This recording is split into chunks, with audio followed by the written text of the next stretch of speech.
Hi, everyone. Thank you for joining us for today's webinar, How to Solve the Top 3 Challenges Greenhouse Growers Are Facing in 2023. My name is Rain Carpenter, and I'm on the marketing team here at Velosio. I just wanted to run through a couple housekeeping items before we kick things off. First, everyone is muted for today's session, but we'd like this to be as interactive as possible, so please submit questions in the question panel as we go along, and we will touch base on those at the end. Like I mentioned, today's session is being recorded and it will be sent to you following today's call. So keep a look out for that in your inbox. But we also created a page that links out to some content based on today's challenges that we're going to discuss in today's session. So keep an eye out for that in your inbox later today. So with that, I will hand it over to today's presenters, Todd Waterman and Melissa Herbst. Hello, everybody. Hey, everyone. Thanks, Rain. I appreciate it. So I'm going to go ahead and we'll get started here and introduce ourselves. Todd, can you see my screen in full, or is the camera coming in front of it? No, I can see it. Okay. Well, I'm trying to get this webcam out of the way. Okay. So greetings, everyone. My name is Melissa Herbst. So I am an industry account executive here at Velosio. So I've been working for the organization for over 13 years. 11 years. I work with clients to help them make decisions in technology, and over the past 5 or so years, I've been working exclusively with growers and greenhouse growers. So it's been a great adventure working with all of you. And I also get to work with Todd. So Todd, I'll turn it over to you and let you introduce yourself. Sure, thank you. My name is Todd Waterman.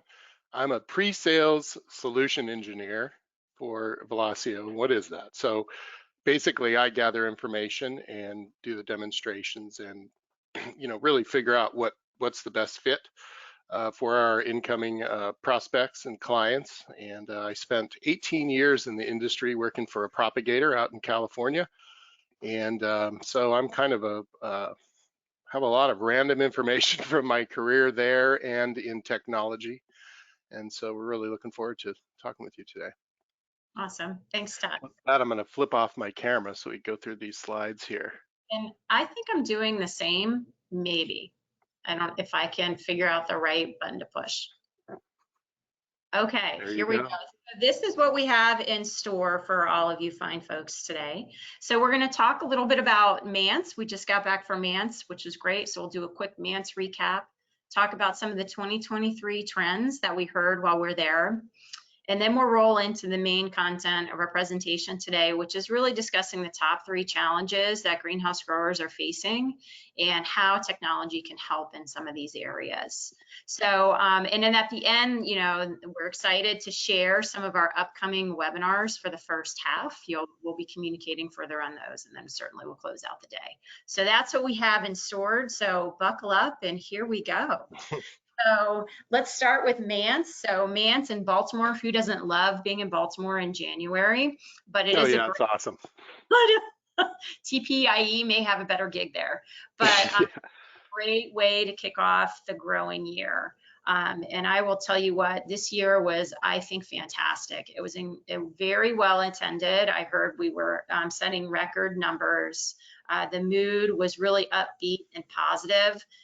Last year it was sparsely attended. We were still dealing with COVID. I think the Canadians weren't allowed in. It was sparsely attended last year. So it was really just the vibe was high. And then the feedback, certainly we had a late spring in 2022. We talked about that after Cultivate last year. So there were some mixed results in 2022, but overall, everybody seems really, I would say cautiously optimistic about 2023.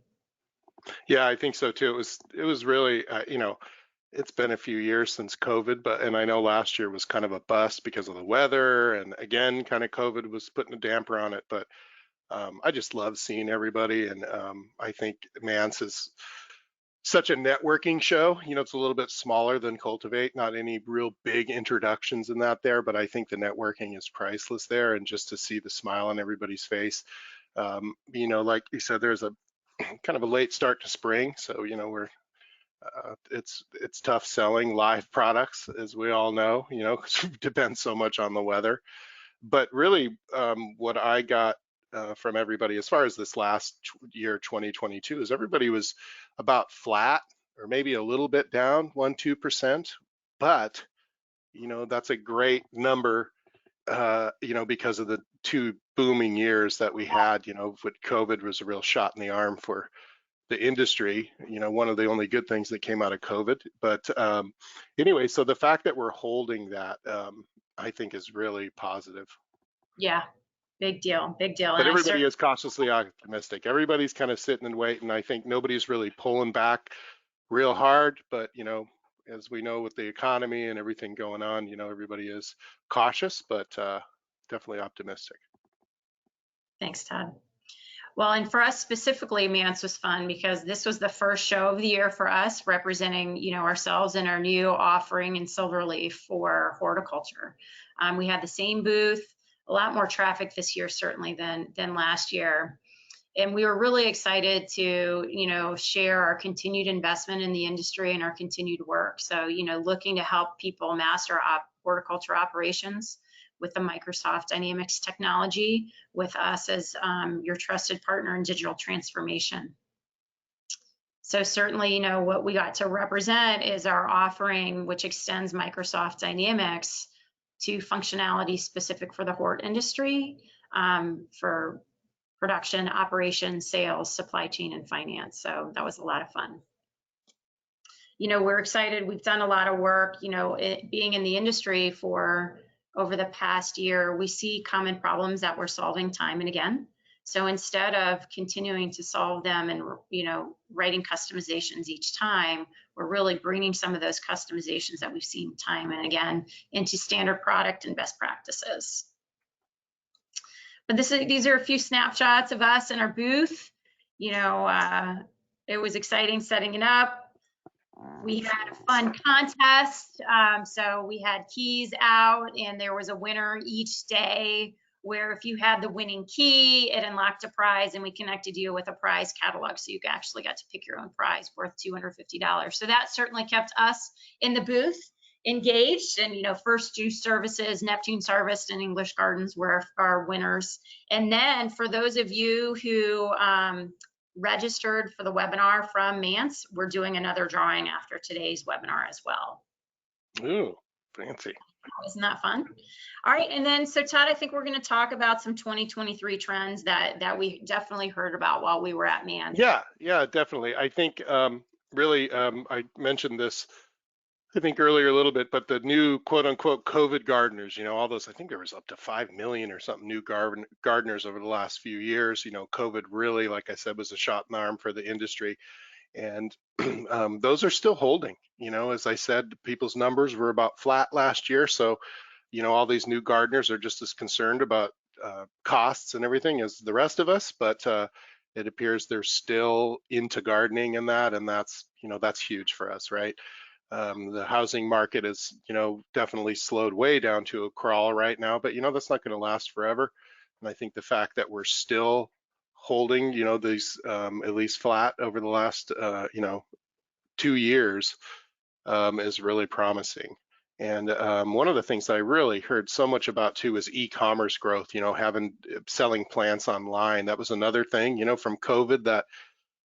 There was definitely nurseries that did it. I remember at my old company, we really were trying to do it and even get people to order online through brokers with us. And that, it was very, very slow growing, with e-commerce from everything from, with your remote pickup or, now every shopping center and that has their pickup parking spots, where, I think it's never going to go away as far as this big rush to order online. And I've heard a lot of success from a lot of companies and serious growth in that. And whether or not, there is even, it was almost unheard of to think of years ago of a e-commerce situation where a customer could order online and it directly prints a shipping ticket and the shipper right to shipping.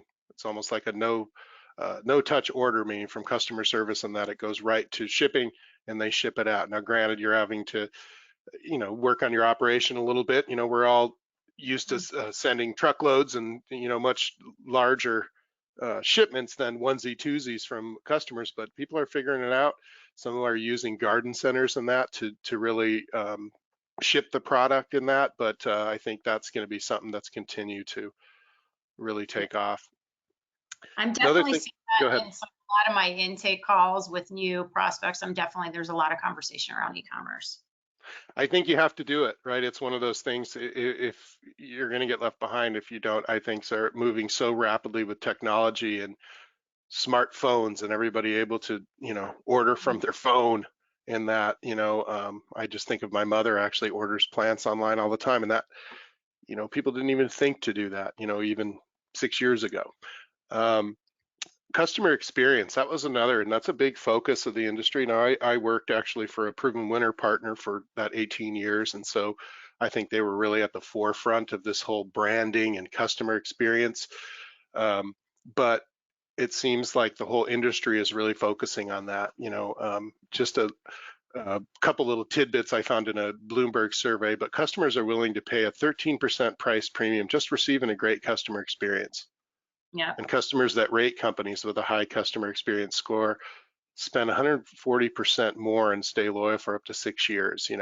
This is everything from, think about, years ago, I think 30 years ago, when Proven Winners was introducing, a picture tag for the plant, there was a revolt in the industry. My gosh, what do you mean we got to pay for these tags with pictures? Later on, we started talking about, branded containers and that. You see that everywhere now. That is the commonplace. And one of the things that really emerged too from COVID was smart codes. Everybody was going into the restaurant and you had to scan a smart code on the table to get the menu. So that's coming back really strong. It was a little early to introduce that several years ago. But I think all of these customer experience things are key. And, we're going to talk about this a little bit more as we go through. But, modern software has a lot to do with that. If you're having a bad experience putting in orders and dealing with the system you have, that means that your customers are probably not having a good experience either. Another one is smart technology. Did you want to say something, Melissa? Well, I just think I fit that. I'm not consumer. Oh, is that you? Well, you're the customer. Yeah, I'm a pretty good consumer in the industry, and I look for I look for the brands, I look for the good experience. So. Yep. So another one is smart technology. It's just incredible how quickly things are coming out. I can remember dreaming about actually having a machine that could plant cuttings, and now they have that. A lot of our customers have, I think one person can run 7 machines or something. So there's actually machines now planting cuttings, which we've had grading machines, and some, planters for, 4-inch and things like that, but actually able to grab little cuttings and plant, is just huge. And I think artificial intelligence, robots, we've seen spacing robots, and those have been around for 10 years or something, but really the industry is starting to embrace those things more, because it has a lot to do with labor and things like that. But and the AI that's coming out, all of the sensors, and they call that the Internet of Things. Everybody's gathering information in different ways and using the cloud and digital information. And last thing too is vertical farming. We do have a couple of vertical growers, vertical farming, and I think that's going to really take off in horticulture as well, right? We only have so much land, but in our greenhouses, just like hanging your baskets, from the roof, we're seeing a lot more companies that are set up. They already have the greenhouses, but actually building, levels, shelving, and vertical, and that. So I think that's going to really take off, not just in the power greens and stuff industry, but even in grown bedding plants. And even from our relationships with private equity firms, we're seeing a lot of investment in that segment too. Yeah, there's only so much land. Think of how much land is taken up for growing vegetables and stuff outside. Now they're, have the big Costco looking warehouse, with the plants in there. And not only is it, safer and more regulated as far as, E. coli and different things that happen and from the dirt and groundwater, I think that's definitely a wave of the future. I think so too. Very good. Thanks, Todd. Sure. I think we're ready to move on to the meat of today's presentation. Drum roll, please. Woohoo, big reveal. Okay, so we want to talk about, here's our first poll question of the day. So we want to hear from the audience. What are your top concerns for 2023? So would you say it's the market outlook? Would you say it's labor supply, supply chain issues, scalability, or other? We'd love to hear from you as we roll into this next section. Fancy. I know. Sabrina, is there anything I need to do on my end, or are we good? We're all good. They're coming in. All right. Good. I guess I don't get a vote. You do not. Good deal. All right, so concern number one. So what we're doing in this section is we're really talking about what the big concerns are that growers have, and ultimately how software can help with these concerns. So certainly I think a big topic and forefront on everybody's mind is the market outlook for 2023. So got some information here from JP Morgan on the 2023 market outlook, and they certainly are saying that the global economy is projected to expand, but just at a slow pace in 2023. So financial conditions are certainly tightening. Winter's going to aggravate China's COVID policy, which is going to have an impact. Europe certainly struggling with the natural gas problems that persist. They're saying the global economy is not an imminent risk in sliding into recession, so that's really great news for all of us. But sharp decline in inflation is going to help promote growth, and the view assumes the U.S. recession is likely before the end of 2023. So I definitely have some opportunities that are evaluating right now and saying, hey, this is definitely, the decision really hinges on how the economy looks by the end of Q1 and Q2. S&P 500 is expected to really revisit some of those lows in 2022, but hopefully we could pivot with a little help from the Fed to help some of our asset recovery later in the year. So hopefully we'll be pushing the S&P up to 4,200 by year end. So we've got kind of some not so anyway, market outlook for the year, we're cautiously optimistic. Yeah, it's not great, but it's not terrible, right? Yeah, Like I said earlier, exactly. if we can at least kind of match the last couple of years, I mean, I think we're good and we're poised to, really take off again when the economy kind of turns around. It's funny that I have to laugh with the recession thing because now they just changed the definition. So I thought we were in a recession before, but now they calculate it differently. So, but so far so good. But how can technology help? Like obviously, none of us have control really directly over the volatility of the market or any of that. But one of the things that I can think of how technology can help in situations like this, that's also going to help you for the future, is really working on your processes, finding efficiencies, really looking at what you're doing now. Like I said before, if you're having to make orders in a system where your availability is a binder, 3 Excel spreadsheets, and an Access database. I take that from my history. Yeah, at one point the availability we had was in between a binder and some spreadsheets and an Access database. And think of how hard that is to put in orders.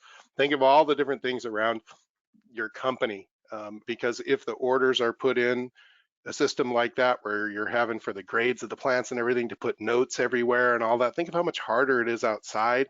That cascades through the whole company, right? You really need access to information to make informed decisions. And so if you're still trying to produce in spreadsheets and the availability's somewhat updated in an in that spreadsheet, and you're using QuickBooks or something to enter the orders, there's always that disconnect.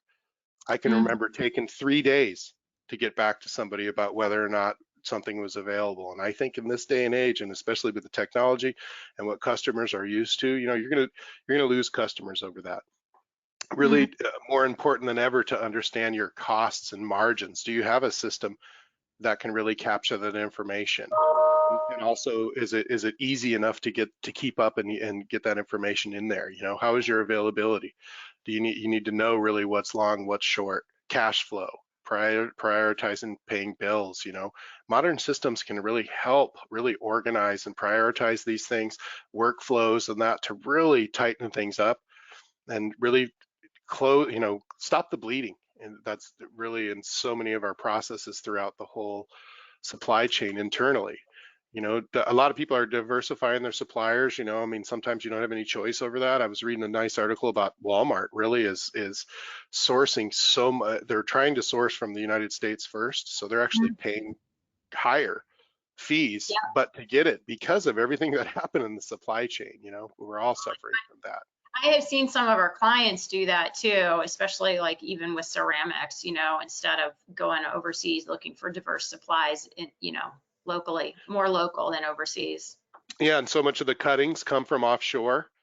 I know a lot of companies that are starting to have some stock on site again. That was really, something of the past. It's kind of a money pit, but if you have that reserve stock to take cuttings off of, to where, if there's supply chain issues or COVID things or whatever, you're not completely beholden to all of these offshore companies. And it also improves collaboration and cooperation. It's the, I think the better experience, like I said, your workers have, that's going to spread out to your customers. And I think the other thing on the costs and margins, I've had clients say, look, when I go to my customers and want to take a price hike, I need the tools and the information from my systems to show them my rising costs to really justify. I think Right, people yeah. need that more with the retailers, but having the tools to really show insight into your margins so you can help drive some of those pricing changes that you may need. Absolutely. Awesome. Thanks, Todd. All right, with that, shall we go on to concern number 2? Sure. All right, let's do it. So concern number 2, labor and supply chain. So, Sabrina, thanks for sending over, and Rain sending over those results. It does look like, about 40% of our respondents said that labor is still a top concern. And so we pulled some information from Hortica, who does insurance in the industry, and they were saying that certainly the labor and supply chain issues experienced over the past year are likely going to continue, but hopefully newer developments in technology and are helping the horticulture businesses grow and expand. So while labor and supply chain issues may still hold over from 2022, there's evidence that they're improving. So that's good news. That's hopeful. Certainly with labor, I'm seeing more and more clients moving to like those H-2A programs, and so I think we're finding alternatives to help us with some of those labor shortages. Yeah, and this has been labor's one of the number one things, and again, something that we can't really directly affect, right? None of us. But that's been a top concern, the whole 18 years I was at a nursery, Yeah. that doesn't seem to ever go away.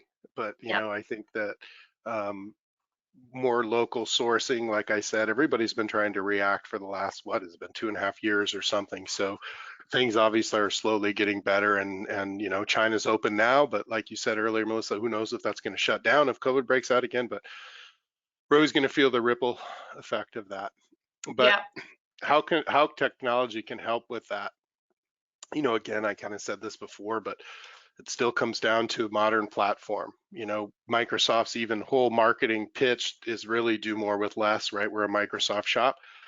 But just having a more modern system drives efficiencies. Just having easy order entry, integrations with commonly used tools, namely Microsoft Office. Who doesn't use Microsoft Office? Our whole system is integrated with Excel and all of the different Office tools, and they continue to expand on that. I think that it's harder than ever to retain employees. For whatever reason, what's happened the last few years. So many people aren't working.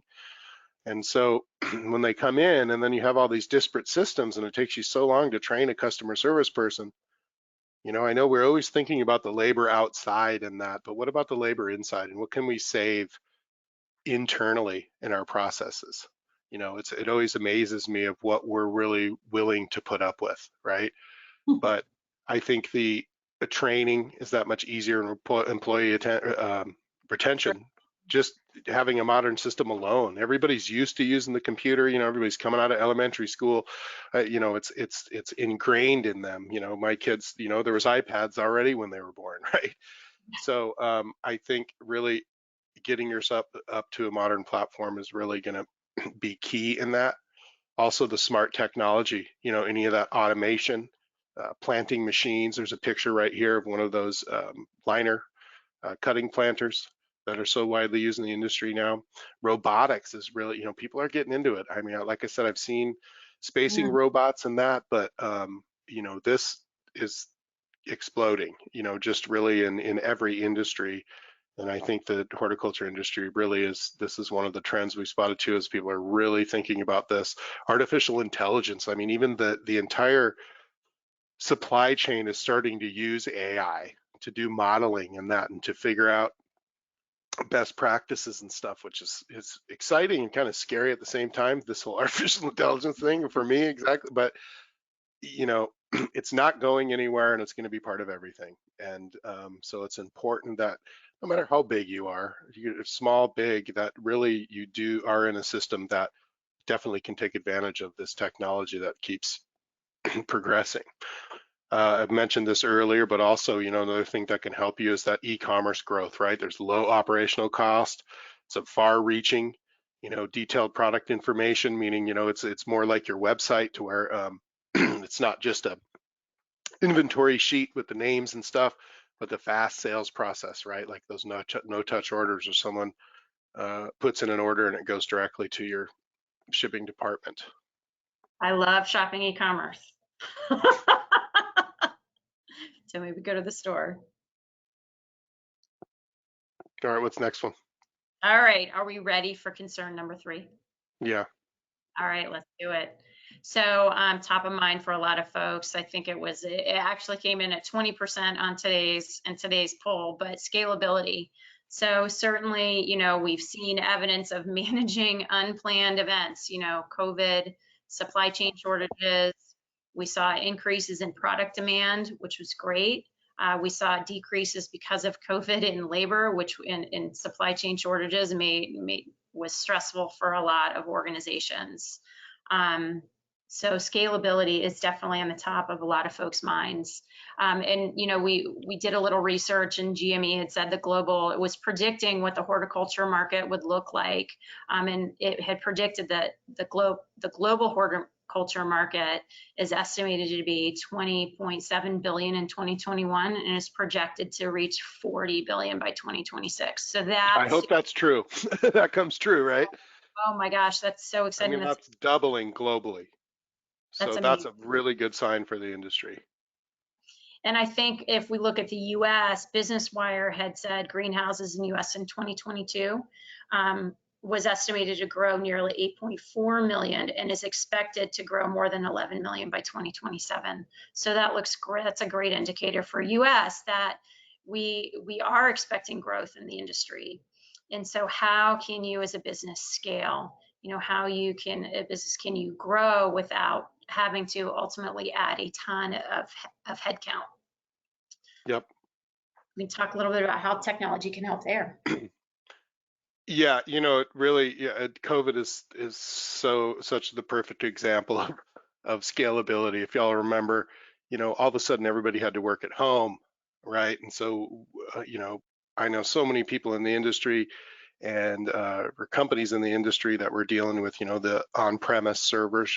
When I was at the nursery, we had our closet, with all the servers in there, but having to really get everybody to work remotely, and especially if you have a system that, software has to be installed like on each computer in that, which was our situation. It was really difficult to, everybody to really react to COVID, firstly, to be able to work remote. And then all of a sudden you get just a huge influx of orders that nobody was expecting. So, how do you deal with that? With a cloud-based system where you don't have the server, on premise, right? And somebody having to take care of that and update that and everything. With the cloud-based system, you're always up to date on the latest version. I'm sure many of you have dealt with, being 8 versions behind in whatever software you're using, and then, trying to save money because, it's a frugal industry. The margins aren't super high, it's a grind. But really, if you do the research and add up what you're paying and having to buy new servers and get someone to take care of it, there's a lot of risk there. So with a cloud-based system, you can ramp users and resources up and down. So users, obviously, it's self-explanatory. If you all of a sudden have a lot more users during the season, you can add those users. When the season's over, take them away. When you have an on-premise system, you have to buy users basically. So if you needed 100 users during the system, you got to buy 100 users, and there's no break in the slow and busy seasons. Resources, what I mean by resources is like RAM, processing power, like how powerful your server is. In the season, maybe you got so much more EDI coming in, or just the use of the system, you can actually get more resources, add more RAM, faster processor during the season, and then back that down afterwards. There's so many positive things about the cloud. It's browser based. There's nothing that is installed locally on the computer. So if you have a computer with a browser, you can work. So God forbid something like COVID happens again, everybody just goes home and continues on. That's right. That's right. Another thing that I can plug is the Microsoft ecosystem. We're a Microsoft shop, like I said. Think about Office 365, Business Central, which our software resides on, is completely integrated with Office 365. Everybody already uses that. So how much more powerful and how many more things can your users do when that's integrated with the system, and you can use Excel in that, but get whatever you're doing Excel either pasted or imported right directly into the system. You can edit in Excel all over the system in that. So it just really not only improves their functions of their job, but it also, I think, really makes everything easier, and in the end saves you money. Power Platform, that's a suite of products, but that has to do with building applications. These are all the things that proprietary things that your company does that Microsoft is integrated with all these other tools for those proprietary things for us to create an application, or dashboards, workflows, different things like that. Teams, everybody uses Teams so much more now because of COVID, but in our company we couldn't live without Teams. But all of these tools working together, as a whole, seriously improved productivity, and I think also customer experience. Like I said, the more organized you are internally, the more your customers notice that. Also, Azure Intelligence, that's all the AI stuff. Now, Business Central can actually, AI can do a cash flow report and give you insights, that you never even thought of just by, scanning through all the data. And one thing I wanted to, just as far as the micro ecosystem, go ahead and jump slides. I got a nice diagram that kind of really brings this home. So you can see that kind of figure 8 there sideways in the middle, right there at the top left, Business Central. That's the business system that that our system is, and then we have SilverLeaf, which is some added functionality of that for growing. But what I want you to really notice is that inside that figure 8, is all the different Microsoft systems and areas that they handle: Business Central, talent, retail, marketing, field service, customer service, sales. All of that's really inside the system. But look at the kind of gray boxes on the outside. That's Office 365, Teams, Power Apps. I just talked about, creating applications. We've actually, even if maybe you don't need Business Central, right? Maybe the QuickBooks is fine for you guys. Well, we've created Power Apps for a QuickBooks user to be able to redo their store orders inside the store.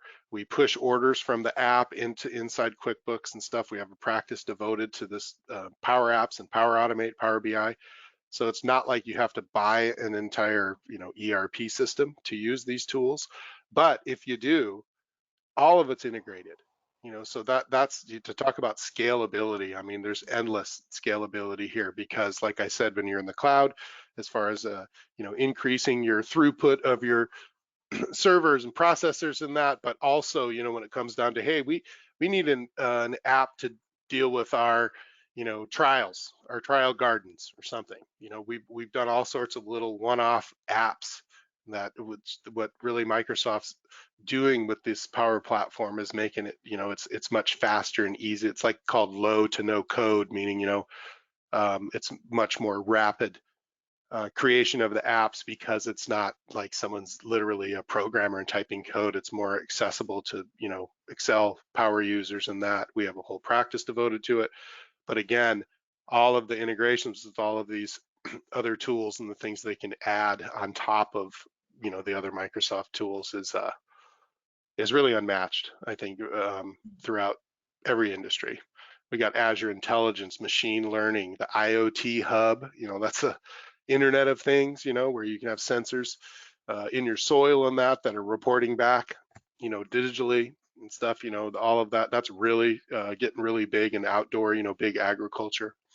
And then also on the bottom right, we have an app source. Everybody's used to apps, right? You know, Yep. these systems have an app store like that. So, you know, we can customize things for you, but there's just, you know, hundreds of apps that are already created to add on to these. Just like you would go with your iPhone or something, go add an app, you can do that in Business Central. So anyways, that was kind of long-winded, but I think scalability really is not an issue with Microsoft Stacked. That's great. Thanks, That's it. Todd. Sure. Ready? I think our next slide, we're gonna give you a quick snapshot into our upcoming webinars. We're super excited to share. In February, we're looking to share how we can turn technology into a competitive advantage. March, we're going to talk about ditching those spreadsheets. See a lot of impressive spreadsheets out there. April, we're going to talk about strategies to improve production efficiency. In May, we're going to talk about scalability. So ditching disconnected systems and connecting your greenhouse systems to scale. So yeah, and this was kind of a, oh, sorry. Yeah, we're just going to dive into some of these concepts into more detail in the upcoming. Yeah, and it's definitely, you know, this is kind of just to start it off, kind of a high level discussion we're having now, but what we're really going to drill into is in these next webinars is, you know, start off at ditching the spreadsheets or, you know, competitive advantage, but really drilling down, and I'll end up jumping into the system and showing some of the tools we have to achieve these. That's awesome. Thanks, Todd.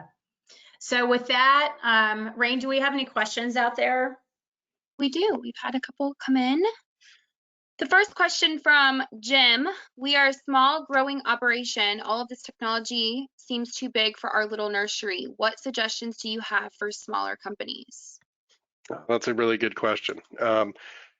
So that's the thing about this, because I, you know, as I hear that question, I understand when you're talking about robots and, you know, all this automation and AI, to me, you know, you're a small little grower that still just kind of works out of your head and spreadsheets. You know, what can I do, right? Well, the beauty is that the Business Central can really be as small or as large as you need it to be. We have customers that really have 3 users, 2-3 users, because you're really paying per seat. So it's not like, you know, you're going to be paying for this big system, you know, even though you got 2 users, and you're really paying us to implement really what you need help with in training. So you'd be surprised at how many small growers can really use this system. But as you grow, or as you want to take on other things, you have it all already. It's not a modular system where you have to, you know, purchase sales and purchase production. It's a suite that comes all together. So you know, there's the same cost per month per user, but, you know, like I said, you're only really using us for what you need help with. But the beauty is it's going to streamline your order entry, and, you know, and even if you're small or big, there's so much consistency in the different issues and problems that nurseries have. And so even if you are small, this is not too big for you, and just know that we have lots of small little customers as well as some of the biggest growers in the industry. Thanks, Todd. That was great. Good question, Jim. Yeah, we can dive into that a little bit more with you too. After this, we'll follow up. Second question from Gavin: while some of our team is tech savvy, others are not. Are there tips you can provide to help with this? Yeah, well, that's another good question, because, you know, I mean, the industry usually isn't the most techie people, right? It's getting better all the time, and, you know, just society is so much more technical. But you know, one of the things that I noticed is, you know, I won't say any names, but I used a particular kind of industry specific system, you know, for years, and it did okay for us. But the problem was that there was no information. You know, there's no manual, there's no I can't go to a search engine and say, you know, how to in X system and really get any help. And then you're completely beholden to a company like ours. And so we are here to help. That's partly what I do or what we do is to train you and really create your power users. But the fact is that once you get into a system like this, like remember my reference before about having 3 spreadsheets and a binder and a access database, if you can teach someone how to do that, think how much easier it is to be able to have one availability page and your order entry screen and to be able to sit there, and then you're going to have consistent training. But back to the search engine thing, you know, if you search how to in Business Central, you know, there's literally millions of videos and articles and everything. So you just have not just Velosio, but because you're finally into this Microsoft quote unquote family, you have access to all the information that's out there. So definitely can really help with that. Thanks. That's great. Well, I think that's all we have for today. So I just wanted to hop on and show face and thank you, say a big thank you to everyone who joined us for today's session. Yeah, thank you. We will send out a link to today's recording following today's call a little bit this afternoon with a link to that page as well that I mentioned at the beginning of today's session. So feel free to give that a look over, because I'm going to share real quick the results from the poll. It truly looks like we're all struggling with different challenges. And as Melissa mentioned, we do have some webinars coming up in the next couple of months that we're going to dive deeper into each of these challenges and offer some insight from our industry experts that you heard from today. So in that follow-up email, you will see some links to register for some of these upcoming sessions. So thank you again for joining us. If you do have questions, please send those over to insider@velosio.com. We will respond to you as soon as we can. With that being said, thank you for joining us. Yep, everybody have a good rest of your week. Yeah.